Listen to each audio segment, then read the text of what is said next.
4, 3.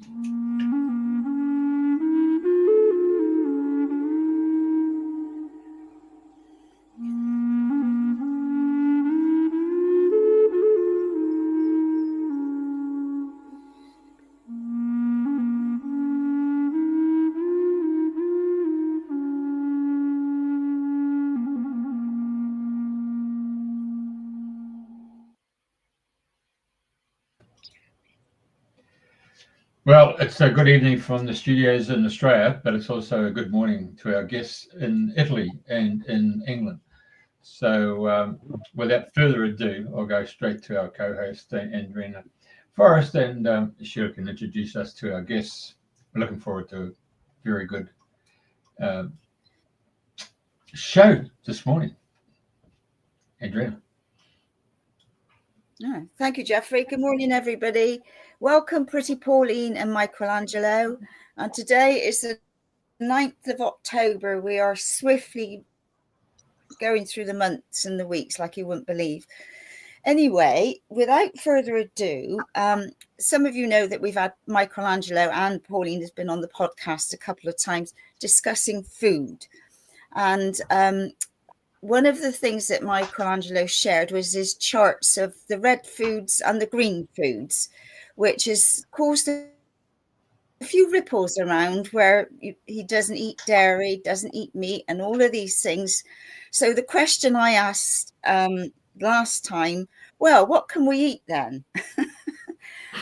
So from that conversation, Priti Pauline is love of foods, love of cooking, and I've been privileged to have some of her dishes, not enough. Now, is that my signal gone or is that Pauline? No, really. And I just have to say that my signal is intermittent this morning, so it's Pauline, is it? Oh, that's good. Right. So in a moment, she's going to give us a little brief intro on herself, but Pauline's got a strong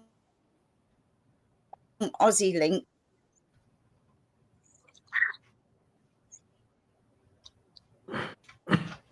All right, Pauline, off you go. Oh. Yeah, Andrena will come back. It's okay. It's all good. Yeah. Hello, everyone. Okay, well, Andrena was very kind to say that I do love cooking. Since I was a child, I've adored cooking, and I've always liked to experiment in the kitchen. And when I first met Michelangelo and I saw his yes foods and no foods, I looked through them all and I went, oh, that's interesting. I could see the macrobiotic link with all the sea vegetables, and the top of the list were the 7 grains. And I identified immediately with the Rudolf Steiner and the anthroposophical way of looking at food and nutrition. Because some time back, I had quite severe health issues to the point where my mother-in-law's friend said to me, or said to her rather, I don't mean to intrude, but do you think we should pray for Pauline? Because she could see I was extraordinarily skinny. I had been in a particularly I'd been through a particular episode, and I'd come out of hospital and I weighed something like 47 kilos, and I was completely burnt out. My nervous system was in complete wreck, and I was not really doing, I wasn't doing very well at all. And I started to meander the complementary world of medicine in a bid to try and find out what's happened to me. How is it the way it is? So I did that for about 10 years before I met Michelangelo. And that's how come I knew a fair bit about the anthroposophical way and the macrobiotic way. I studied many different ways of eating before I met Michelangelo. So when I saw the yes foods and the no foods, I went, oh, right. Then so he said to me, try this for 6 months. No, just do it. And I went, all right then. And I did. And I've not really looked back ever since, because for me, it was my inner life, how more serene and quiet was my inner world, how less was the chit chat going on in my head that was distracting me. That was the benchmark that I used for levels of improvement. And of course, I still have chit chat in my head, and I still have to be more centered every now and again. But year on year, bit by bit, improvements continually. So I'm a huge advocate of what Michelangelo has to say, because my experiences are that it's been extraordinarily good for me. And after 22 years, the yes foods and no foods that I put in the introduction have been after years and years of experimenting and finding out and adding things to it. But this is essentially what you've got in front of you now, the list of the yes foods and no foods. And we go 4 grains. Top of the list is all the 7 grains that Rudolf Steiner and the anthroposophical people would advocate. So they're all, everything to me is normal. So I might have to ask both Andrena and Jeff, hop in and tell me what's not normal there for you, so that we can, between us all, a lot of it, help people to understand what's there. So I've done a cleaner version of the yes foods and no foods, so that it's just to get people started, because once you get started, it just never ending, really. It is a never ending story. And the beauty of nature is its diversity. There's just so much more. Every single day I find something new. It's like a new toy to play with. So beyond what we got at the top, we have the grains, and then there's, I think, the legumes. And that was straightforward to me. The various different sea vegetables. And my understanding from Michelangelo and his son is that there isn't a sea vegetable that you can't eat. Is that right, Michelangelo? Yes, because in all the range of the sea vegetable, there is not one toxic for the human body. So then we can use them freely and without any problem. And I noticed in Australia you have the sea lettuce that you can use, and all the rest of them are. They've been a whole new world to play and explore with for me. And then we move on to the what we got beyond that. From Okinawa, the mozuku from Okinawa, maybe. So we've got the sea vegetables, oils, and the nuts and seeds, all the different nuts and seeds and oils. I don't think there's anything there that's a little controversial or a little unknown, unless you can. Can I ask a question? Yeah. I know you, Michelangelo, you say not to have walnuts. What is it about walnuts, just quickly? Because I thought I meant to ask you that last time. Yes. The walnut is a toxic plant, is a toxic tree. In fact, it poisons all the ground in which is growing, and no other vegetables can grow easily in this ground. And when you study the fruit of the walnut, before you see the nut that we usually see in the shop, outside of the nut there is a meaty, fleshy part, which is very toxic and is used as a poison. Also, they kill the parasites. It's called the black walnut tincture. And it was used a lot as a poison in the ancient times. But we do not suggest to eat the walnuts because they have a load of toxicity for the liver, even if I know that they say the shape of the nut resembles to the brain. So they say it's good for the brain. We substitute the walnuts with the pecan nuts, which are much better. They are much more nutrition and less, no toxic at all. So that's why, even if in Italy we have a lot of walnuts. Yeah. Okay, I've seen something. Yeah, I wondered. Different. if you notice, you've got down here at the bottom, do not stir the food clockwise when preparing. So, of course, we're in Australia, you guys in England and Italy. So you're in the northern hemisphere, we're in the southern hemisphere. So the reason I bring it up is that, you know, when you pull out the plug out of the water, ours goes. Yeah. You guys do. So is there something that we need to be aware of that? No. You need to be aware that your gut is the same as my gut. You know, it's gravity orientated, and your food will go around your gut in a clockwise direction as much as it will go around my gut in a clockwise direction, no matter what hemisphere you're standing on.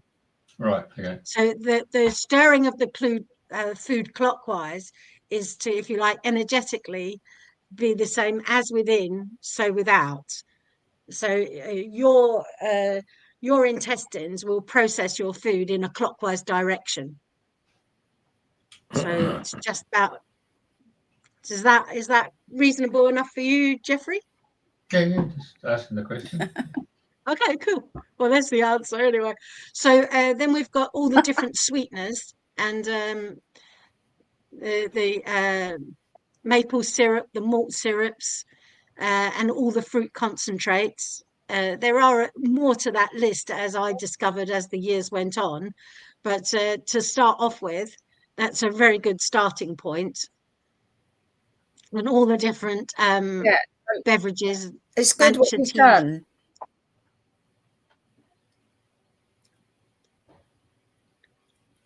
Can you repeat that, Andrena?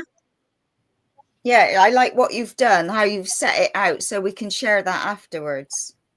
Okay, very good. And then the other things like miso, tamari, shoyu, wasabi, kudzu.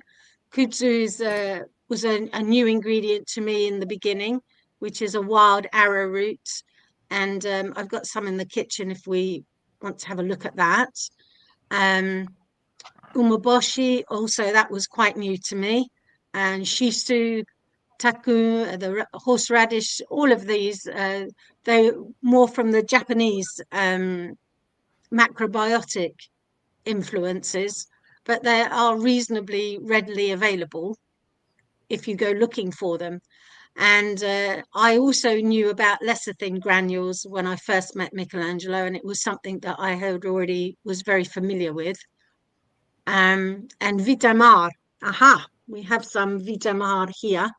It's very similar to, it's a yeast extract, but it's very, very nice. It's a softer, sweeter version, and we use it as a flavor enhancer.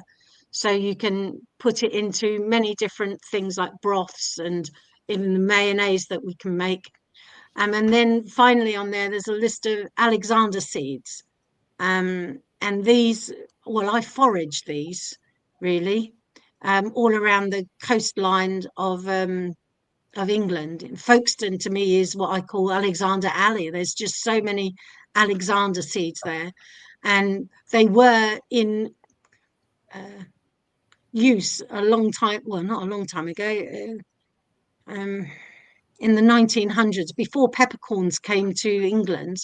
Alexander seeds were like black pepper. So Alexander seeds, I don't know if you can find them in Australia. Maybe Alexander Palm. Common name. Yeah. All right. I've never heard of them. Okay, hold on a moment. Let me go and get some. I'll show you what they look like. Oh, well done. Hannah's hand. Here we go. All right, so here's my big box of Alexander seeds. And later, the next slide, there they are. Oh, I don't know. Can you zoom in on Pauline, Jeff? You can also mention that the Alexander seeds, they have a quality which is like a medical quality to help the stomach and the digestion. When the peppercorn and all the white, red, green pepper, they are very, very dangerous for the linen of the digestive system. They can create ulcers. So these Alexander seeds are a big benefit to the digestion and to the health of the people. I have many clients many friends, they are asking for this because they found it improves the digestion in their stomach. Yeah. And there's a Okay. slide there for Alexander seeds. I think it's number it's the third one. So there's perhaps you could pull that one up.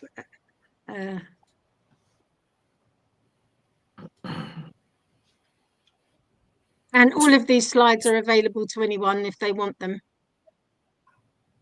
Thank you, Pauline. We really appreciate that because you give out so much information. Well, I'm a bit of an info geek.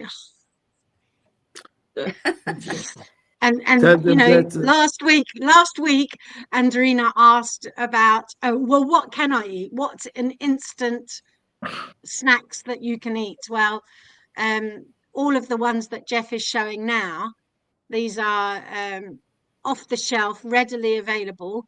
So you'll never starve on this. It's not a system of deprivation. There's various different tortillas, sweet potato crisps, taro crisps, cassava crisps, besan papdi, shak papdi, even organics, the baby food. Some of that is really yummy. And the gingerbread men that they do. There's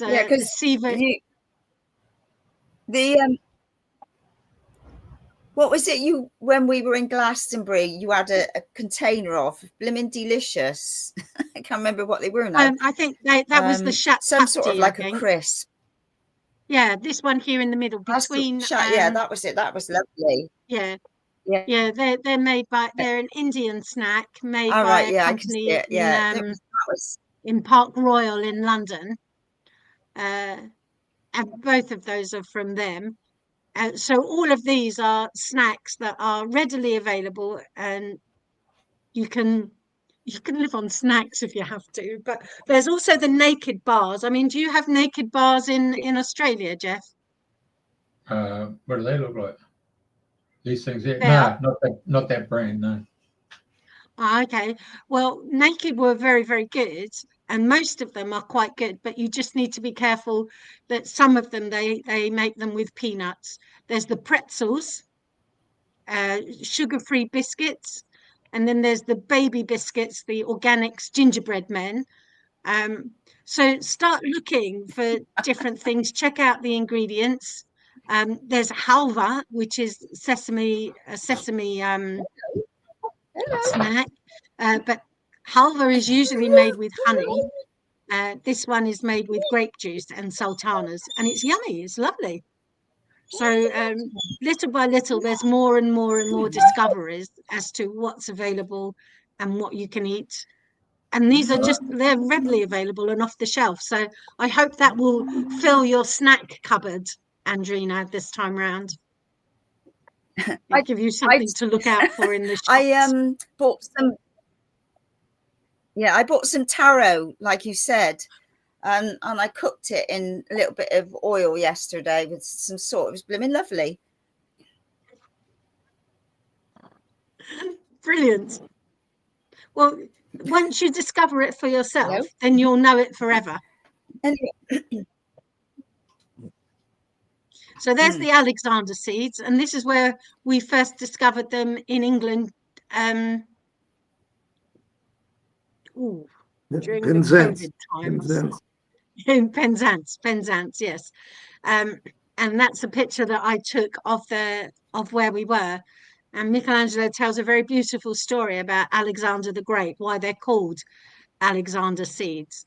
And at the time, it was to do with watching the ants going up the pole and down, and up the pole and down, and up the pole and down. This ant taught Alexander the Great the strategy that was needed to overcome 300,000 Prussians or something in a battle. 100,000 and the Macedonian were 30,000, 1 to 3. Yeah. When we first discovered these Alexanders, when we were down in Penzance, the first time there was ants crawling all over my feet. So this is what they look like. Go foraging. That's down in Folkestone, and then you can sometimes find them on the edges of fields near the roadside. And once you know what they look like, they're unmistakable. And we're in the season of Alexander seeds right now, because we're September. Yes, it's perfect time in England to go harvesting. So they're pretty great, actually. So keep your eyes out, keep your eyes peeled, and you may well be able to find them. Yeah. Particularly, you're relatively close down on the seaside, so Alexander seeds like the coastal environment. You should tell them that the English name is horse parsley, so maybe you can find these. Okay, so right, Carol said about digesting grains. Are sea vegetables contaminated with mercury and other toxins in the water now? You have to learn always that the sea vegetables are the cleaner of the sea, and they neutralize also the heavy metals, the radiation and everything. So they clean the sea and they clean your body too when they pass through the body.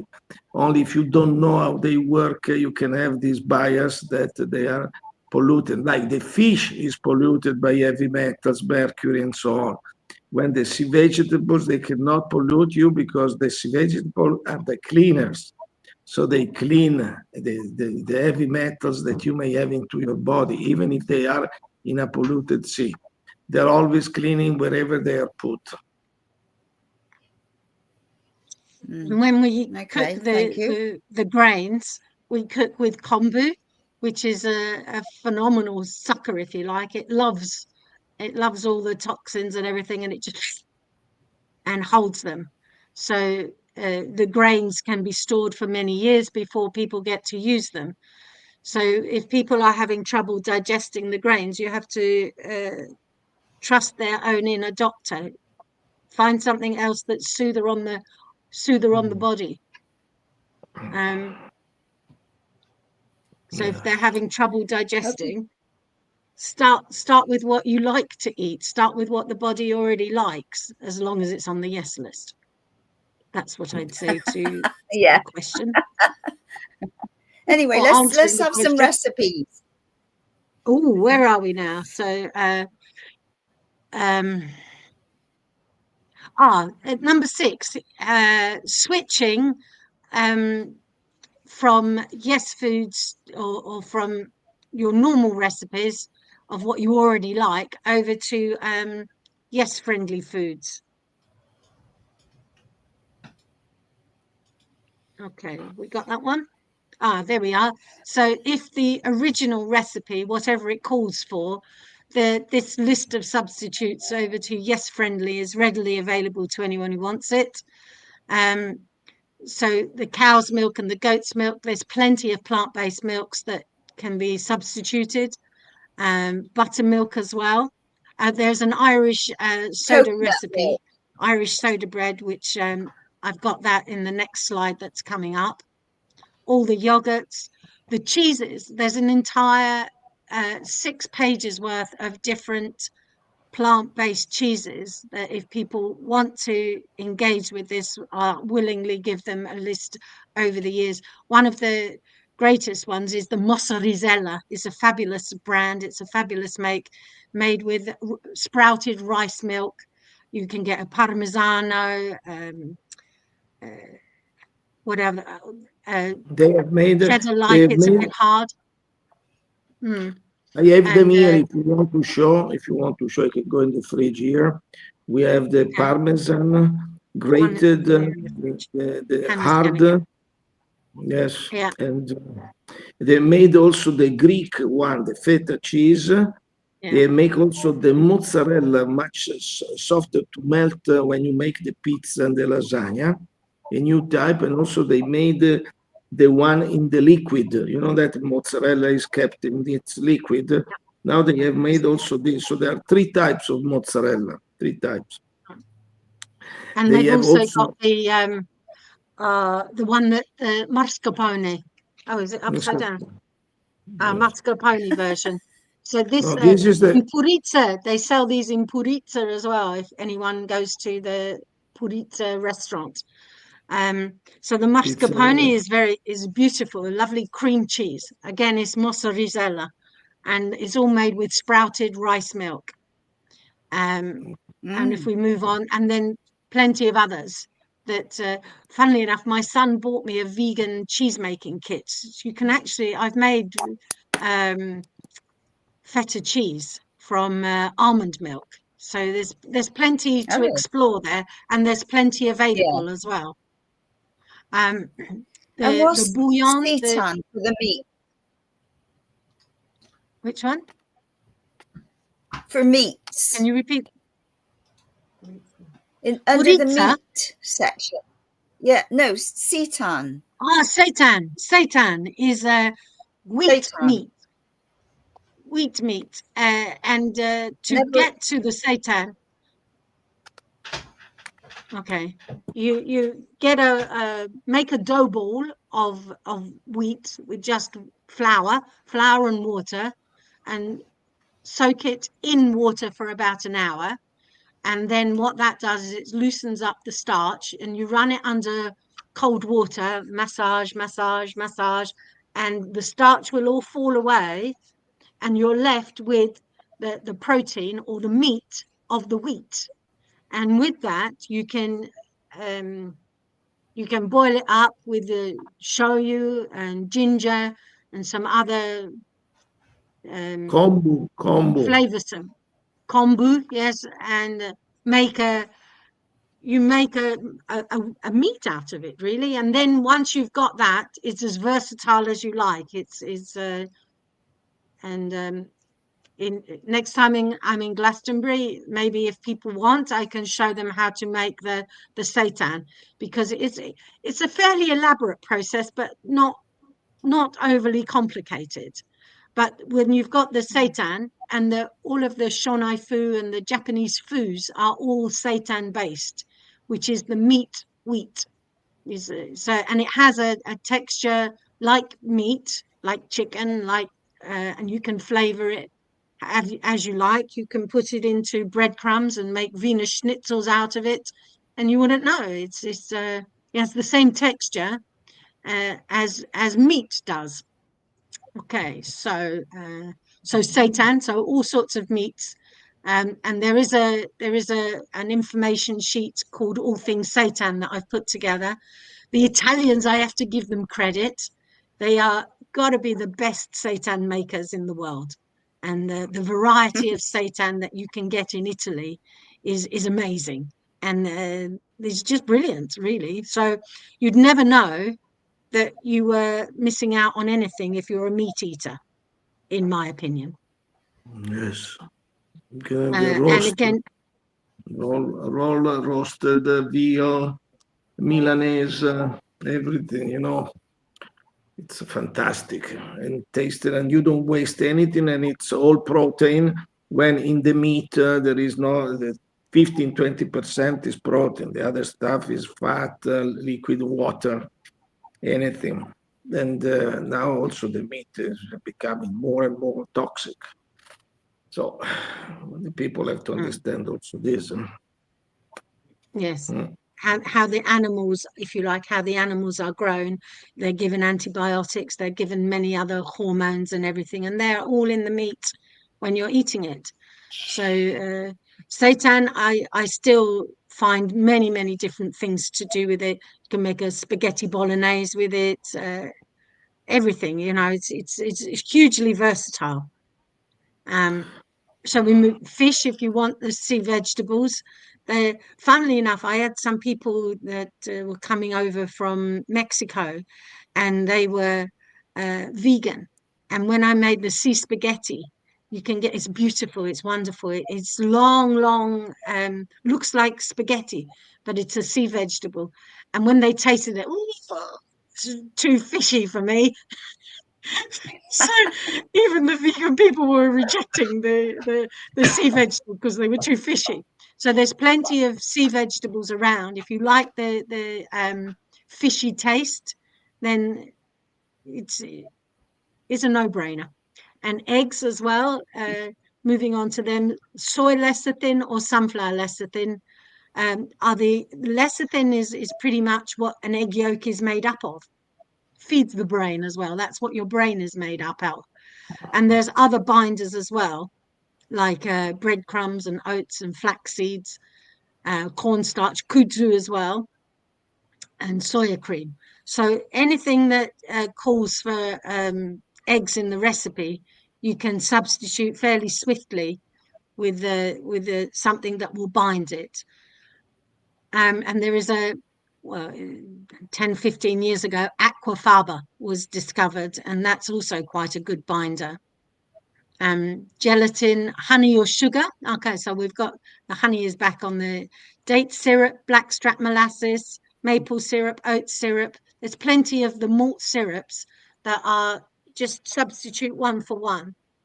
And the same we have with the butters, the vegetable margarines. At the moment, my favorite is vegan block spreadable and vegan block, because it's a good organic, and it's readily available in all of the supermarkets over here in England. I'm not sure about Australia, but we'll find out maybe one day. We'll go shopping in Australia. Okay, potatoes. There's a whole information sheet about different potatoes that you can have. The yam, the taro, cassava. I don't know if these are familiar to people, but you can easily substitute taro for potatoes in a recipe, and cassavas. And there's a information there on tomatoes, which pretty much is the recipe. And there's later on in one of the slides, there's the red sauce recipe, if that's you want to pull that one up later on. And all of the nightshades, they're easily substituted. And there we have it, the walnuts again, pecan or any other nut like hazel, cashew, almond, and preferably organic. So whatever, if the recipe is calling for walnuts, you can just swap them out. And the same with the black pepper and white pepper. The number of recipes that I see on TikTok and everything, there's this constancy of salt and pepper, salt and pepper, salt and pepper. But you don't have to have pepper in everything. And even if you did and you like it a lot, ground Alexander seeds or even cayenne pepper. Cayenne's a bit spicier. And even alcohol is easily substituted in a recipe if you want that. So if you want to go on to some other recipes, what have we got next? Irish soda bread is a 7. There we go. So here's an example. And to be honest, you wouldn't know. It's so there's white flour and organic plain flour, wholemeal flour, sea salt, teaspoon of salt. My preference is to always use sea salt rather than table salt. And the same with bicarbonate of soda, they're identical. The butter, that would be a normal ingredient for the Irish soda bread, we can substitute with vegan block. And the caster sugar, superfine sugar that they would have in traditional Irish soda bread, you just put 2 teaspoons of rice malt syrup. And the buttermilk, I have found that you can just put substitutes like for like, and off you go. You just follow the same recipe. Whatever the recipe is calling for, you just follow the same procedure, but you use the slightly different ingredients, and that's it really. So there's one Irish soda bread. There's one recipe for you, Andrena. And the next one, I found some, because we got the Australian link, I found Anzac biscuit for you as well. Okay. Noted that there's strict commercial guidelines on the use of the word Anzac. I wanted to be a little bit hospitable to the Australians. So again, just swap one, the golden syrup for rice malt syrup. It's a fairly, some of them are identical. So there's something recipes you just don't need to do anything with. So there's a couple of recipes here for biscuits. There you go. So desiccated coconut, rolled oats, it's identical, it's the same. The brown sugar, for me, I'd use the maple syrup, and probably I'd put a little bit of blackstrap molasses in it just for a bit of extra depth and colour. But that's only for my experiences of making biscuits. I haven't actually made these yet, but I will do now that I've got them in the. And the same with the plain flour. It's identical. So just swap one for the other and off you go and follow the same recipe. So there's a couple there for. What else have we got? The next one was the red sauce recipe. This is the Sabina sauce, if you remember from last week. Michelangelo was making for his girlfriend, equal quantities of all of this, and there's the recipe for it.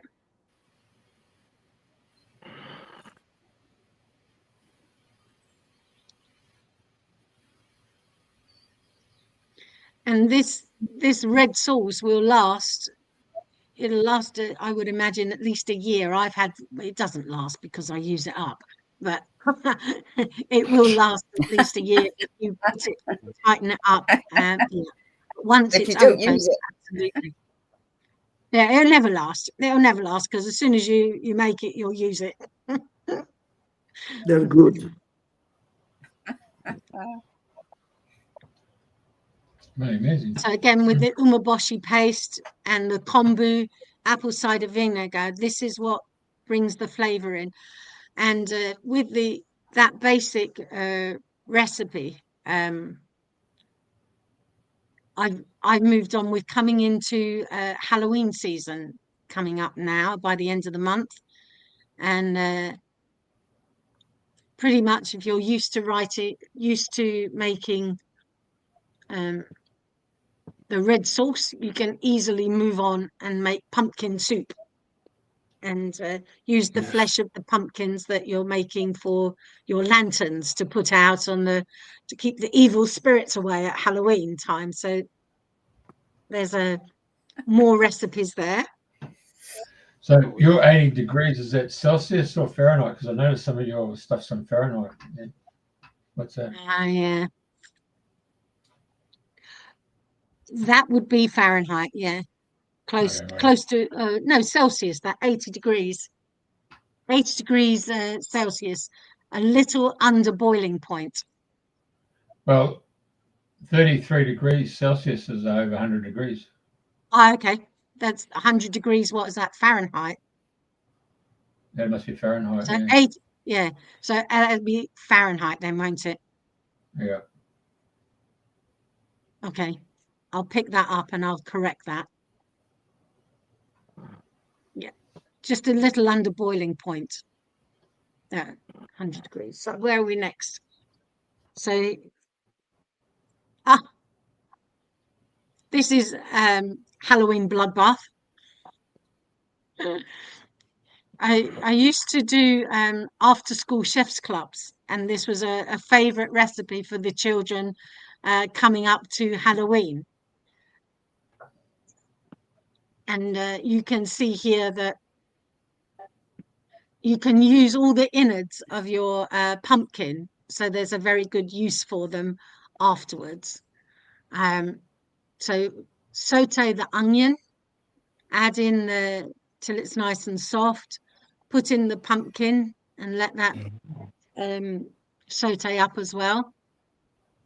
And also, if you keep the lid on, you allow the steam that's produced by the onion juices and the pumpkin to help soften everything quite nicely. And then again, I remind people to stir in a clockwise direction. And then you can put it all in the soup pot and wait for it all to smooth down. And once you've got it into a nice soft pulp, can put it into a whizzer, a blender. And when we used to do it at the we used to do it at the children's, my friend Marjorie, you did it at one school, and when it came to whizzing up the carrot soup, really carrot and pumpkin soup, they were quite happy with that, but they really didn't want the beetroot in it. Definitely not, because then we think there was a misunderstanding that the beetroot juice was seen as real blood going into the. So no. So we analysed it, and I went, okay. So when it's my turn to do it, which I did in after school the next week, the children were so excited and ecstatic about the blood, and I was very, very careful to always be sure that they knew that the beetroot juice was beetroot juice and it wasn't blood at all. It was just make believe, it's pretend. And they were like egging on when we were pouring in the beetroot juice little by little to change the color. They go, more blood, more blood, more blood. I couldn't believe the children. They were hilarious and they loved it. So you can flavor and color the blood to deep red blood or fresh red blood, depending on how you like your blood on Halloween. So that's a very good one. And then once you've got the idea of the soups, you can just off you go, all vegetables with a bit of bouillon, a bit of umeboshi, and away you go. You've got soups galore, really. True. I remember the story from an export sales manager for Queensland United Foods, and he used to go up the Pacific Islands, and he was up in New Guinea on one of his field trips, and all the expats sales guys who are selling product in New Guinea always meet at the travel lodge. And this guy from Rosella had come up, and he was crying over his beer by saying, we're the #1 tomato soup in Australia, but our product doesn't sell in New Guinea. And so Chris said, well, let's go to the supermarket and I'll speak to him. So Chris could speak pidgin English, and he's talked to them, and he pointed out the particular product. And all the Papua New Guinea females said, no, we're not buying that. That's bird's blood. And it's because Rosella is a parrot. And of course, Rosella in Australia, they've gone and used the photo of the parrot to be their logo. And so that was the logo that was on the actual label on the different products. And of course, everybody misinterpreted that to be bird's blood. Yeah. Wow. So it's an international misunderstanding then. Yeah, but the guys who were their major competitors, which was Continental, Cup of Soups and stuff, they used to have 3 stick drawings. And to show you boil the kettle, pour the contents in the cup, stir it, and drink it. Just 3, because the #1 magazine, periodic, book, whatever you want to call it, was the Phantom Comics, which is all done in stick drawing, you know, cartoons. So Yeah. So they picked up on that and realized that's what they had to do to get their message across to the populace. Anyway, we're all here about you guys, taking that to another level there. That's all. Okay. What's that next one? Mayonnaise. Yes, mayonnaise. Okay, so we can either make some today. I don't know if we will. It is very, very straightforward. A simple 2-to-1 ratio of oil. I use sunflower oil and organic sweetened soya, and a capful, more or less a teaspoonful of apple concentrate. And if you want, we can make that a bit later on. But once you've got the base recipe and you make it, you can make a nice big quantity of it, and then little by little take out extra in another bowl, and then add the additions, or just leave it as it is because it's delicious by itself. but you can also add garlic or homemade Question. curry powder. What was that, Andrena? Can I ask a question, Pauline, about Yeah, go for it. rapeseed oil? Because, you know, Uh-huh. yeah, because what a lot of us have been taught or told that rapeseed oil is not good for you. If it's extracted chemically, but if it is cold pressed, it's very good. You know, because the problem in the vegetable oils, there is to understand how they are extracted. So if they are cold pressed, they are not affected chemically. The problem is that industrially they use solvents which solve the seeds, and then they separate by themselves for difference of specific weight. So the oil produced with these chemicals are really, really dangerous. And I would not eat. But if it is organic and cold pressed, also the rapeseed oil is quite good. You know, there is a lot of misinformation around. They focus on one issue without understanding all the totality. Yeah. You know, so if you use the cold pressed organic seeds and rape seeds, whatever, sunflower seed, grape seed, there are many. If they are cold pressed and organic, these are fantastic oils. You know. Also, our margarine, the margarine that is available in England is fantastic because it's made out of sunflower seed organic oil and shea butter, and is phenomenal. I love it. When I am in England, I am enjoying it. You have the spreadable one that Pauline mentioned before, and the block, the vegan block, which reminds of the butter, you know, and the taste is very good. And it is cold pressed, organic, and everything. And this does not have anything to deal with the vegetable seeds, which are extracted with diazane. Diazane is one of these compounds. It's like the gasoline. It's like the gasoline that you use also to clean the spots on the clothes when you go to the laundry shop and everything. You know. And also we have Thank you. rapeseed. Rapeseed is grown huge amounts all over Sussex for sure. And Yes. we found when we were down in Land's End in Cornwall, Yes. there's plenty of rapeseed fields all around where they have their own little well, I suppose a little they manufacture it themselves, cold press, organic. It's probably not labeled organic because, and it was delicious. It's therapeutic. It's therapeutic. Of course, if they melt them. Yes. So again, with the base mayonnaise, you can add a little bit of beetroot juice to it, and it's pink mayonnaise then. So very nice for a girly evening in. There's my favorite when adding to the base mayonnaise is to julienne up some sheets of nori and put in plenty of lemon zest and lemon juice, and I love that. I think that one is very nice. Michelangelo likes horseradish as well, so Yes. you can just add much more flavors to all of the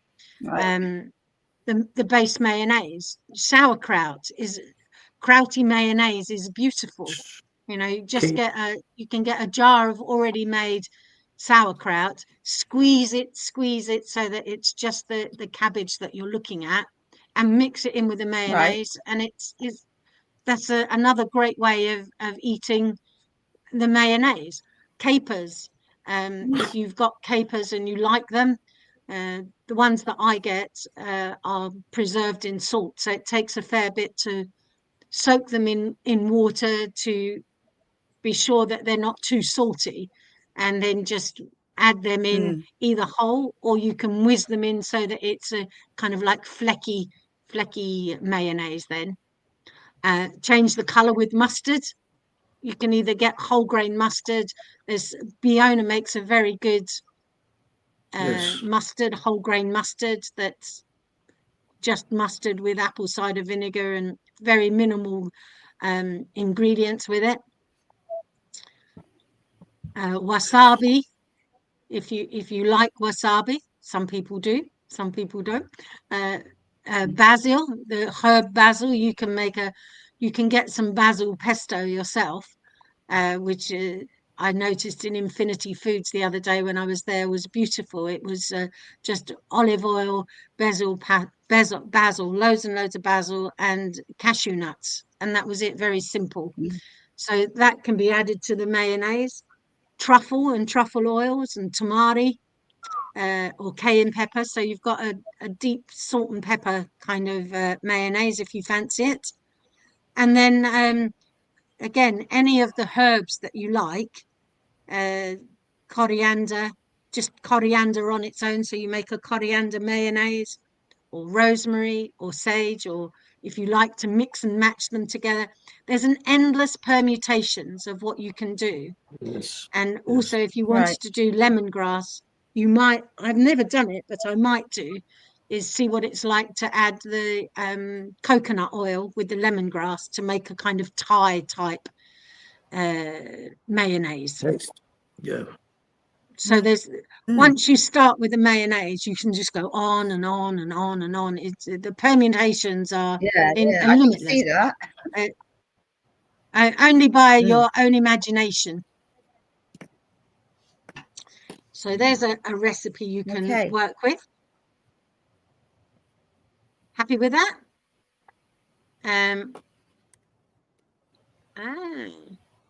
Okay, so we could. You can mention the one I don't like, the coronation.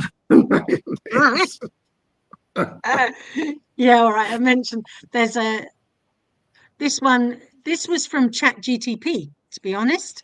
Yes. I wrote to ChatGTP and I said, I've got a guest coming who's has these restrictions of the yes foods and the no foods. Please give me a dinner guide. So they've come up with warm barley and sea vegetable salad with a citrus sesame dressing. So this is quite inviting, if you ask me. And what else have we got? What's the next bit on there? Moving down, so it tells you what to do, how to cook it. And then the next part, so that's the starter.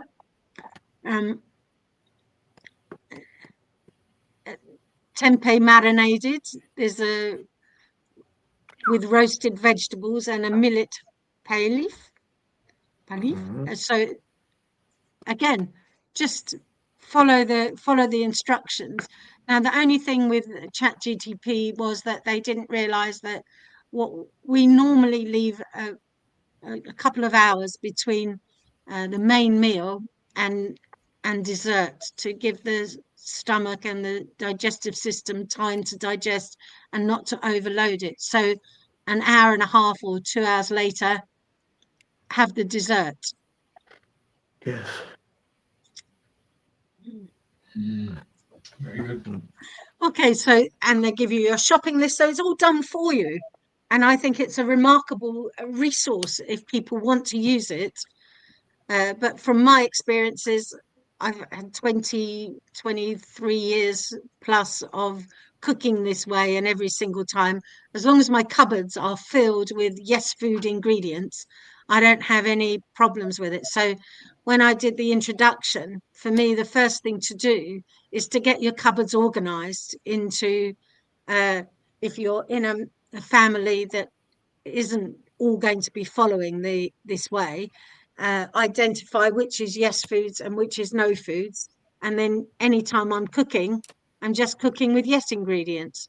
So that's a useful way to organize yourself and the kitchen. And it came a point in time when the family was much younger that one side of the kitchen was full of yes foods and the other side was full of no foods, and we had two fridges.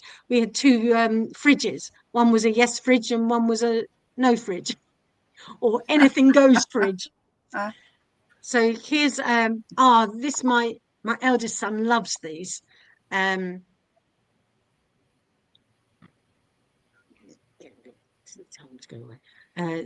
a so the pizza dough recipe is it's a normal, you can find them on the internet anywhere and everywhere, the pizza doughs, and just double the quantity of water to make a runny pizza. So you're making a kind of a bread dough base, and there's the recipe for that. And I usually make it the night before if I'm going to make a big batch of nori and sweet corn fritters to take to his place. What have we got there?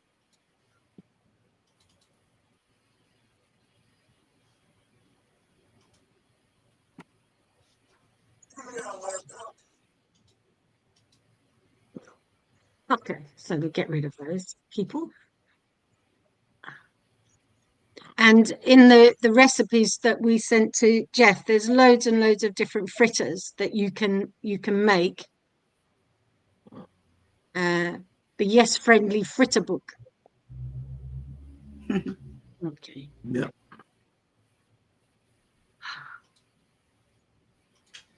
Yes, friendly. Okay, I've got it.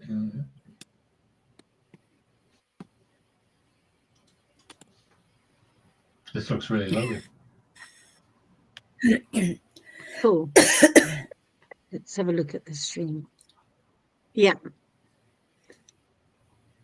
Again, it's the idea of just getting a pate together that you can bind with millet or oats or flours and just push them into a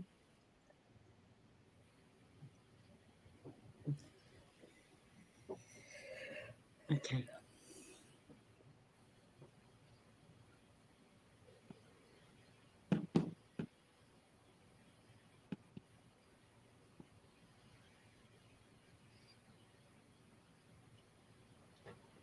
A nice selection of fritter recipes, eh? Plenty of recipes to go there. Jeff mentioned last week he likes fritters, so we've got plenty of fritters there for him to play with. Sweet fritters and savoury fritters. But really, it's just a question of getting something that will bind and hold with the vegetables and the seasonings, and then be able to stir fry them, start one side and go to the other side. Hopefully they speak for themselves. Banana fritters, sweet potato, sesame fritters. Yeah, here we go. Mashed sweet potatoes. Really, the binder there is just the rice flour. So that would, instead of just having a slice of sweet potato, you mash it all up, put some, the rice flour with it. And again, it's just something that holds it together, and then stir fry it either side. So the maple syrup, can you replace that with honey? No. No, last week. The other way around. That was in last week. Okay. You just mentioned there was a question last week about the honey. The honey is the food for the bees, for their digestive system, not for us.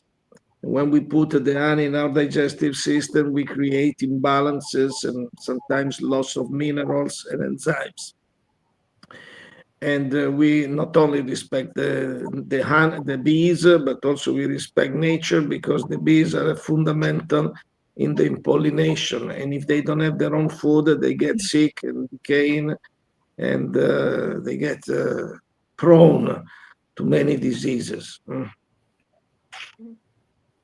And energetically, a maple tree will not give off its sap, the maple syrup, for a minimum of 40 years. So it's a very, very long, Really? slow to mature energy. Yes. And then, you know, you've got maple trees that are 80 years old, 100 years old, 120 years old. So you can imagine that's the quality of energy that you're consuming when you're eating maple syrup. Yeah. So compare that with sugar cane, for instance, that you'll get 4 crops a year from sugar cane, and it grows. The sugar cane grows very, very quickly, gets chopped down. Up comes the next lot. So that's the quality of the energy that you're consuming when you're eating sugar cane. So when you're eating sugar cane, it spikes the blood up and it drops it down. Spikes the blood up, it mirrors, our bodies mirror what we're eating. Yeah. So there you go.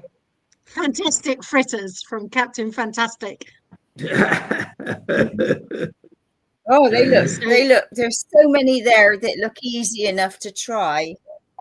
Yes, that's the whole point. Try it and you'll find out what you like and how you like to flavor it and put it all together. Okay. All right. So as we're here, and Jeff's pulled it up. I can see that I am.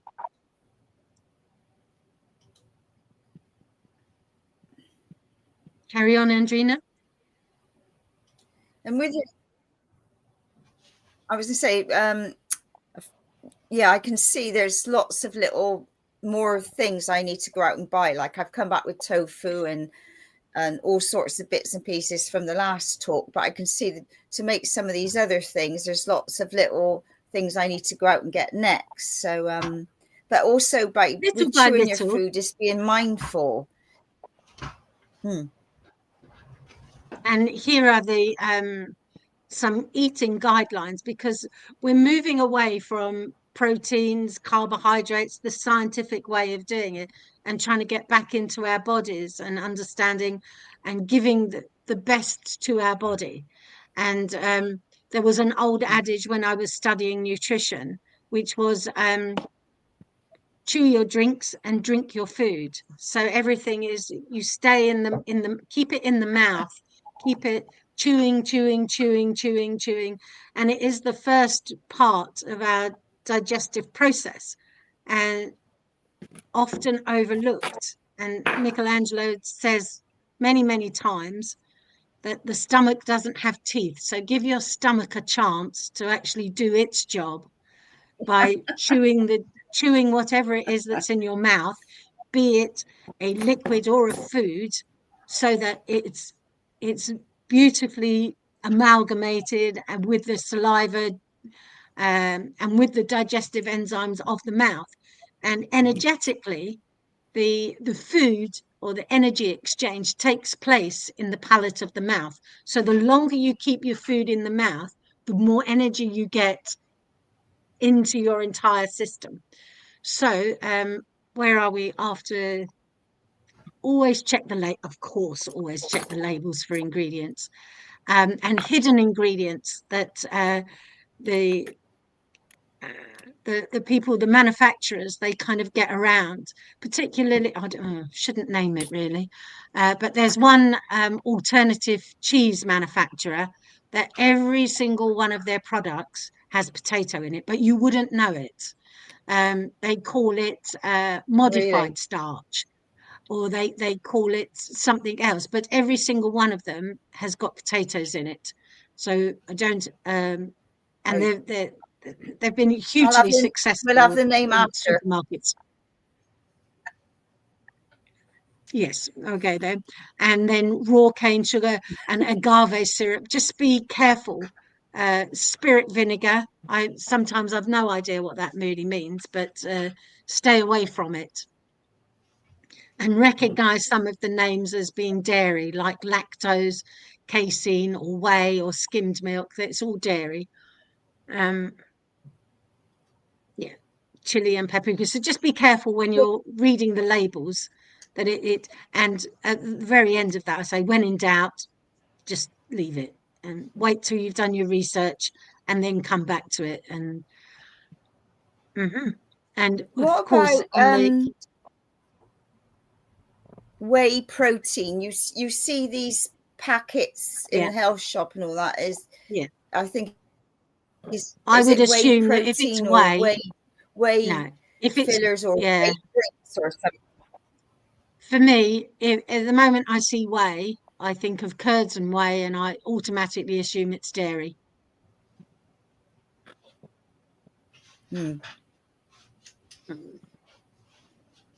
Okay, and things like what also feeds us. Right at the beginning, it talks about do not use foods, especially sweet things, as compensation or comfort, and don't eat when you're angry, and don't eat when you're not in a calm place, because you're also feeding yourself that level of emotion that you're experiencing at the time. So eat to enjoy and eat in a joyful place with surrounded by people you love, and there's no resentment. You're not eating all of that at the same time as so that's the non-physical food as well as the physical food. So it's always a good idea to calm yourself before you start quickly rushing your food down at your desk because you've got more and more work to do. So it's not a great idea.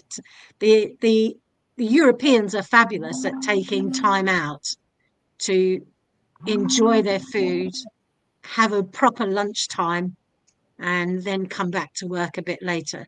But more and more often, there's too many people that are grabbing something quickly because they've got so much to eat. They're eating at their desks and they're not really enjoying their food. They're just being very functional and robotic about what they're doing instead of, savoring what they're eating and enjoying it.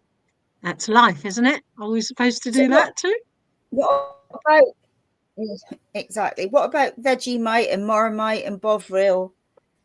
Well, I went out yesterday and bought some Vegemite because I know Vegemite is very, very prevalent in Australia, and I don't know if you can get the yeast extract that we're talking about in Australia. So the Vitamar is the better one, and the way in which it's produced is much better. But the Vegemite, definitely the Marmite and the Bovril are very harsh and full of other ingredients that we wouldn't recommend. The Vegemite is very close. It's the closest thing in Australia that I could find to the yeast extract that Vitamar is. Vegemite has got potassium chloride in it, which is one of Schussler's mineral salts. That was one of the things that helped me very, very early on when I was really quite sick. So I'm not so. And then there's a colorant that's in there. So I suppose I might see what happens if I try Vegemite and dilute it down and see if it can be a reasonable substitute for Vitamar. But the other two I wouldn't touch. So you wouldn't recommend Marmite? Don't recommend Marmite or Bovril then? You would go for Vegemite over these two? Well, even then I'm a little bit doubtful. I'm a bit doubtful until I know for sure. So I'll check it out. But for instance, I'm told one of the favorite foods in Australia is Vegemite on toast. Well, if you can get Vitamar, you can do a slice of wholemeal bread, the vegan margarine, Vitamar, and sprinklings of sunflower lecithin, and you've got an entire, from a nutritional scientific stance, you've got an entire B complex. It's the entire spectrum of B vitamins. But that's because I studied nutrition, and that was before the days I moved away from that mental scientific approach to, oh, do you like it? Well, my body likes it. It must be good. So it's a journey of transition all the time. Also, it is important. it is important to remember that Louis Kervran was the greatest scientist in the 20th century. He mentioned that we create in our body, when the liver is in order, the vitamin B12 from the vitamin C, the natural vitamin C. And the vitamin C is created by the vitamin B. So when you eat the food, you have to listen what Pauline was saying. Listen, if you like it, it's good. If you don't like it, you don't need it, and then better not to use it. It's funny, yesterday, last week, I bought some magnesium, and it's a magnesium powder, but oh my God, I find it horrible to taste. Definitely would take it as a supplement than the powder. Remember, Andrena, the magnesium that we need is the magnesium which is in the chlorophyll. So the magnesium is one of the richest, in nature, magnesium is all in the chlorophyll, in the green. So better you use any green vegetable, and you don't need the magnesium like that. Also, in the vegetable is linked and bonded with all the other oligo elements, ingredients, frequencies. When you take it in a mineral form, it's a little bit lost in this in the process, So don't use it. Also, you did not like it because your body does not need it. If you liked it, maybe you would have needed, and then it's good you take students to have the magnesium from the chlorophyll. One day, maybe I will tell you all the experiments we did with the chlorophyll, which is the next level of the science, in order to, instead of doing the blood transfusions, they can use the chlorophyll, which is even better.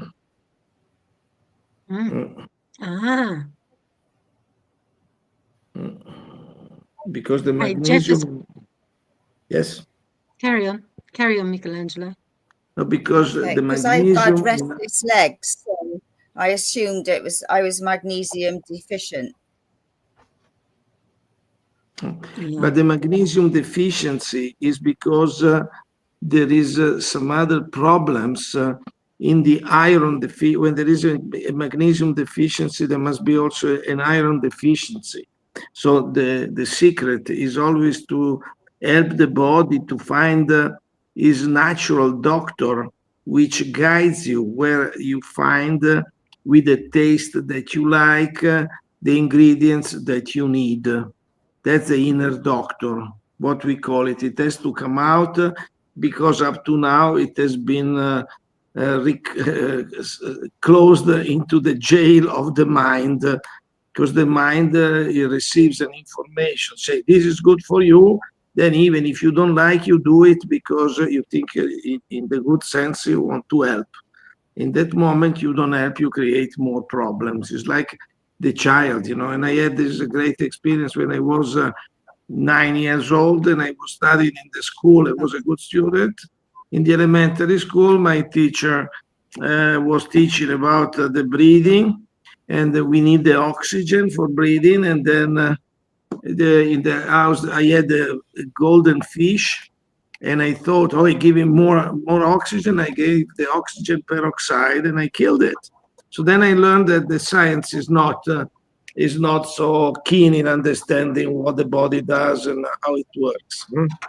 So magnesium and iron and vitamin B12, vitamin C, they are all natural compounds which come in a natural form if we keep the body in a reasonable balance.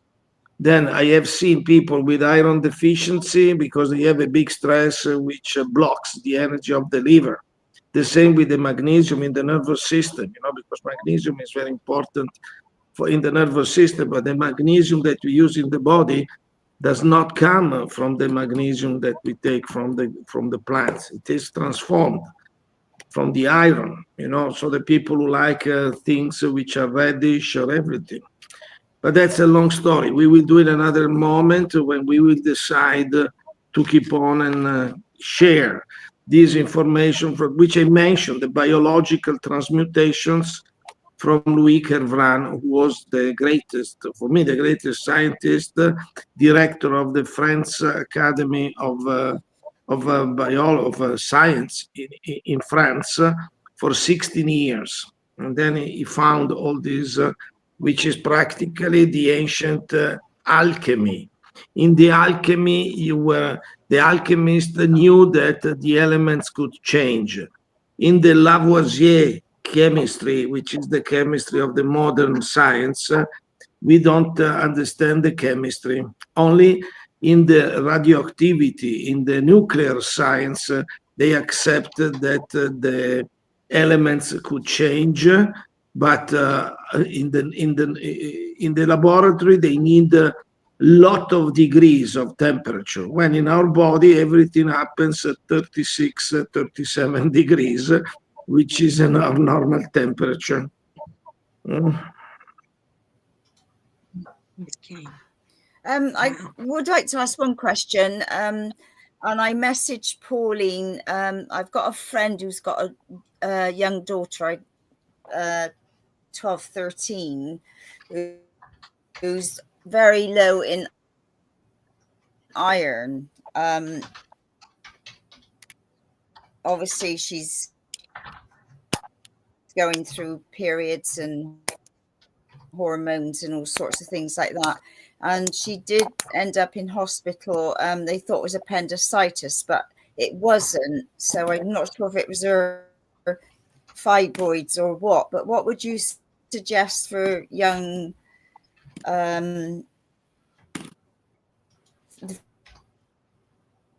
for the iron when they're young?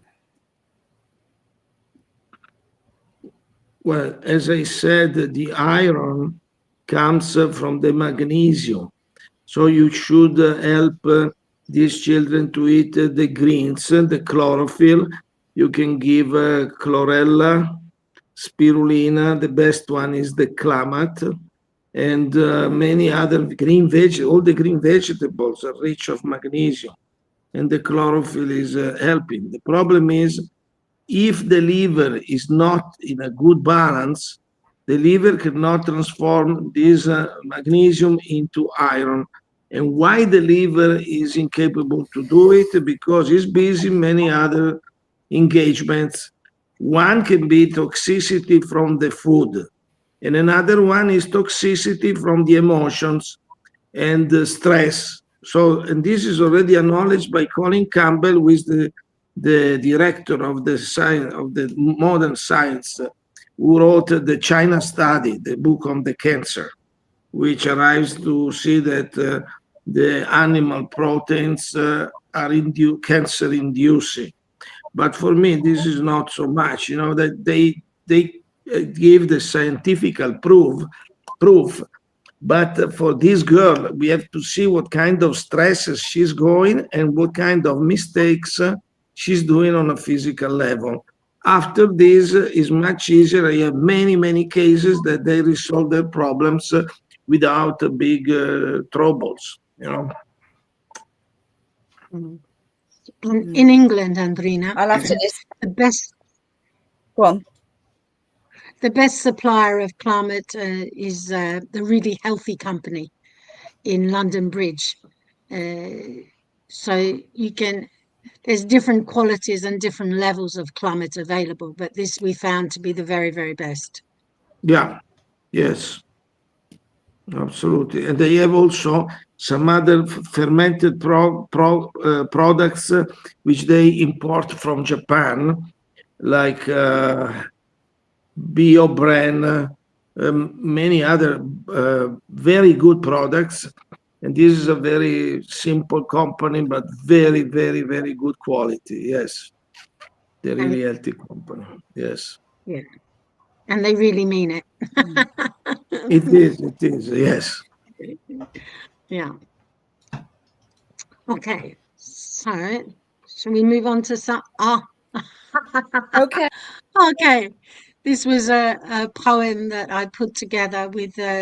There was a talk at my place, and it was around this time of year, and this is what I wrote: the ode to the system. Grab yourself an illness and come join the club. Be happy in your misery and go to the pub. Singing, dancing and crying too. You're a member of the club. It's great to be blue. Hidden behind an illness mask. What's your complaint? That's a mighty task. Too afraid to be you. Now that's a bit of a coup. And still so stuck in the illness goo. Cast out by the ones you love. Your only hope is to seek from above. So fly on the wings of a dove. Go on, be your own gov. Cinderella, go put on your shoe. Prince Charming has arrived, it's a bit of a do. Drop the illness and banish the club. Be happy because you're happy and not in the pub. Sing, dance and write poetry too. It's so much more fun when you're not so blue. Wake inside from sleeping beauty. Step outside flaming duty. Drop the task of trying to pretend. All that's broken doesn't need to mend. You're perfect as you are. A butterfly locked in a scar. The scar is dissolving with grace from above to free the butterfly and join the dove. So now fly with truth, simplicity, and love. And part of that comes from the notion that in the ancient Sufi world, the only crime punishable by death was to name an illness. And the proliferation of naming of illnesses that has gone on and on and on in the last 80 plus years is just phenomenal. And people are so happy and content when they've got a name to something that's, oh, I know what I'm dealing with now. Exactly. Then I can it's do unbelievable. 1, 2, 3. Yeah. Instead of listening to the body and allowing the inner doctor to speak. And more and more recently, I'm still learning this as a process. More and more recently, in this last little while, I know when I'm angst. I know when my stomach is churning, and I know it. And I've not been doing what I've needed to do to help placate that. But I have in this last week or so definitely learned more about me and my inner doctor than I have done in quite some time, and it's been a beautifully transformative week for me because of this. Fabulous. Well, it's been an absolute delight having you both on the show, and you've shared so much information as ever. You know, like lots of us will be going out looking at our food cupboard now and buying different things and changing different things. So I want to thank you very much. It's been an absolutely delight having you on the show again. So thank you. Thank you. Thank you. Thank you. Thank you. Yeah. All right. Thank you. If there's any other questions or anything that has cropped up, information sheets are readily and easily available. I'm not one to hang on to them. Anyone can have them, but again, you know, it's a question of how much one can take in at any amount of time, and it's not really about information sheets. It's about listening to how the body is reacting, and then learning a new body language. It's your own body language. It's your own, the language of your doctor, your inner doctor, and the intelligence, and connecting with that intelligence. It's very beautiful. It's cool. Thank you. Well, thank you everybody for tuning in this week, and same time, same place next week. All right. Okay. We didn't get to go into the kitchen, but never mind. Another time. All right. Bye for now. Thank you very, very much. Bye. Thank you, Bye. Michael. Thank you. Take care, Hannah.